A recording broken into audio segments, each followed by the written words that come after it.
We're really excited for 2016 at the Trade Desk. I think, first of all, also really excited to be here in Spain talking about programmatic television tomorrow on stage. I think that topic is a very interesting one. It gets a lot of word count in the press, and I still think it's fairly early in the programmatic television world, depending on what end of the spectrum you're talking about.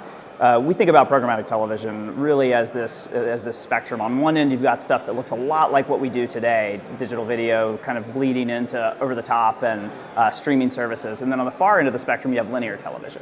And I think depending on which end of the spectrum you're talking about, programmatic is at a very different stage. And I think on the linear end of the spectrum, programmatic may even be the wrong word to describe what we're doing. I think there's a lot of workflow automation and other things that are happening on the linear side, utilization of data from a publisher's perspective to help enhance or enrich the buys that everyone's trying to execute against. But then on the left-hand side of the spectrum, when you're in the OTT and streaming space, it's much more similar to what we do today. And all of this is, from our perspective, as a programmatic buying platform, very, very interesting on the other end of the spectrum. I think you've got wide consumer adoption for over-the-top services and streaming services. It seems like more and more people are starting to migrate or bias towards that method of consuming content. Of course, linear is still an incredibly powerful channel, but I think some of the more exciting things in the near term in programmatic television will be on that left-hand side of the spectrum. Just generally speaking, I think data inside the programmatic ecosystem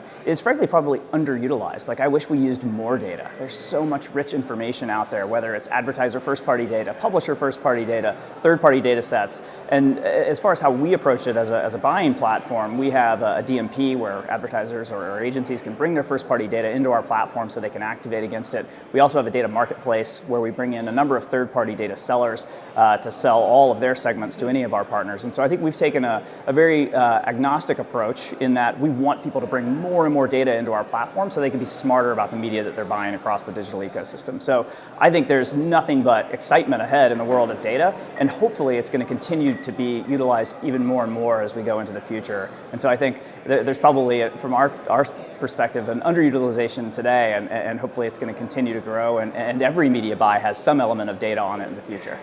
I think one of the most innovative trends in data is going to be cross-device and how we start to stitch the whole world together. I think this is really the marketer's dream, is how can I have a consistent conversation across multiple screens, make sure that I can frequency cap and have a very cohesive conversation with my consumer across multiple screens. So I think one of the more exciting developments over the next year, 12, 18, 24 months is going to be just the evolution of cross-device and how that really comes to the forefront, and more people are utilizing that to tell their story across multiple screens.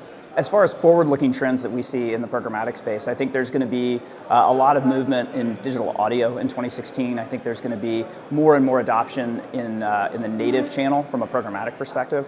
I think that's going to really take hold in 2016. And then looking even further out, we've had really interesting conversations with digital out-of-home providers and other kind of nascent channels that are really, really exciting as we kind of look forward into the next year, 2 years, as far as how we continue to build out our omnichannel buying platform. So a lot of exciting stuff to come.